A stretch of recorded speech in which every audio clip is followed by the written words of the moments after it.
అధినేత నారా చంద్రబాబు నాయుడు గారు కాబోయే ముఖ్యమంత్రి వారు ఆదేశం మేరకు కుప్పం నియోజకవర్గంలో 4వ ప్రోగ్రాం ఇది జైహో బీసీ పెట్టుకున్నాము.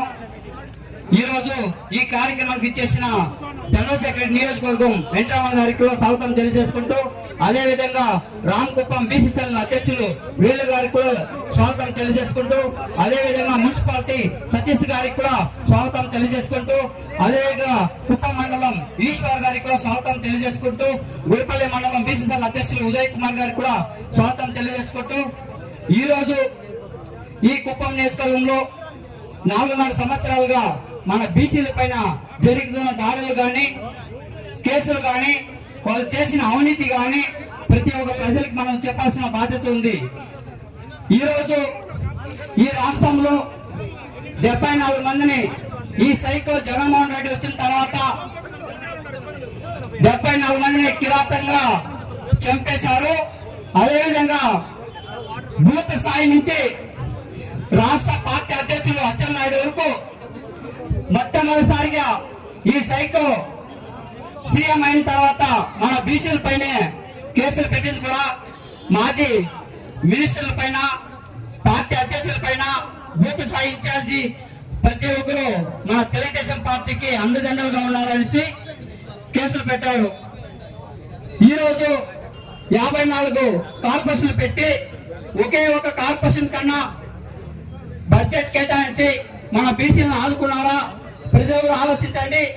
అదేవిధంగా మన బీసీలకి ఈ మన యువ నేత నారా లోకేష్ అన్న గారు పాదయాత్రలో ముఖ్యంగా మన బీసీల పైన మనం తప్పు చేయకపోయినా మనం తప్పు చేశామని ఎస్సీ కేసులు పెట్టి చాలా ఇబ్బంది పెట్టిస్తున్నారు.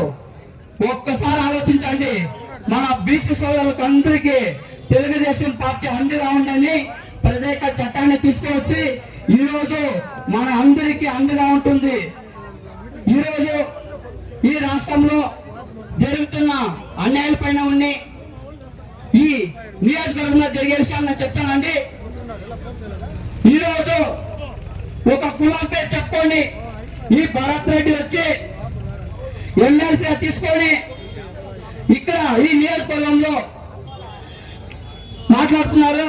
లోకల్ గానే ఉన్నారనేసి, అయ్యా ఈ నియోజకవర్గంలో ఏ గ్రామం పైన, ఏ మండలానికి పైన నా బామర్ది లేదు, మా మామో లేదు, మా అక్కో, మా చెల్లు, మా మామో, మా పిన్నయ్యో, మా బాబ ఎవరో నా బంధువులు ఉన్నారు. ఏ భరత్ రెడ్డి నీకెవరు ఇక్కడ నీ సొంతం ఉంటారు? అపాదాలు చెప్పేదానికి కూడా ఒక హక్కు ఉంటుంది. నిజంగానే నీకు బంధుత్వం ఉందా ఈ నియోజకవర్గంలో? ప్రజలందరూ ఒకసారి ఆలోచించండి. ఆయన వచ్చిండేది 4.5 సంవత్సరాలు పుట్టిన నాయకుడు వాడు. 4.5 సంవత్సరాలు నేను ఎందుకంటే ఆయనకి నాకు 2 సంవత్సరాలు డిఫరెంట్ అంతే, దానికేమి ఇబ్బందిగా. నేనేమంటానంటే మా నాయకుని వాడు వీడు అన్నప్పుడు నేను కూడా వాడిని వాడి వీడే అంటాను. వాడి చేతిలో నేను భయపడే ప్రసక్తే లేదు. ఎందుకంటే నా పైన కేసులు పెట్టారు, 8 కేసులు పెట్టారు. నేను కూడా జైలుకు పోయినాను. నన్ను ఏమేమి చేయాలో అన్నీ చేసేసారు.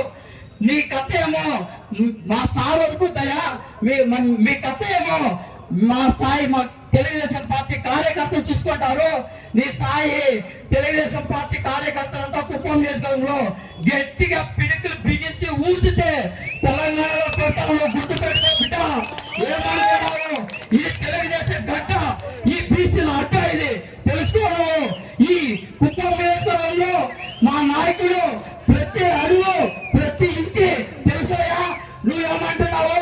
చంద్రబాబు నాయుడికి పేరు తెలీదు, ఊరు తెలీదు అనుకుంటున్నావు కదా. నువ్వు మీ అబ్బాయి చేసినాడు, ఊరు తెలీదు, పేరు తెలీదు. రారా మా నాయకుడి దగ్గర కూర్చుంటూ 5 నిమిషాలు ఊరు తెలుసు, పేరు తెలుసు, ఒకే 5 నిమిషాలు నీ హిస్టరీ ఏమో చెప్పి పంపిస్తాడు మా నాయకుడు. అది మాకు కావాల్సిన దమ్ము కాదు. ఈ నియోజకవర్గానికి అభివృద్ధి చేసే నాయకుడు, విజనరీ లీడర్ కావాలి. కానీ నీ యొక్క చెత్తన నాయకుల పని మాకు అవసరం లేదు.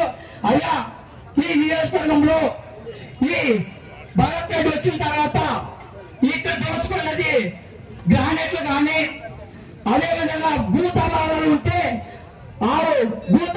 అన్నతమ్ముడికి ఇబ్బంది పెట్టి భూమాన్ని కూడా దోసుకుంటున్నారు. అదేవిధంగా ఇంకా కొంతమంది ఉన్నారు.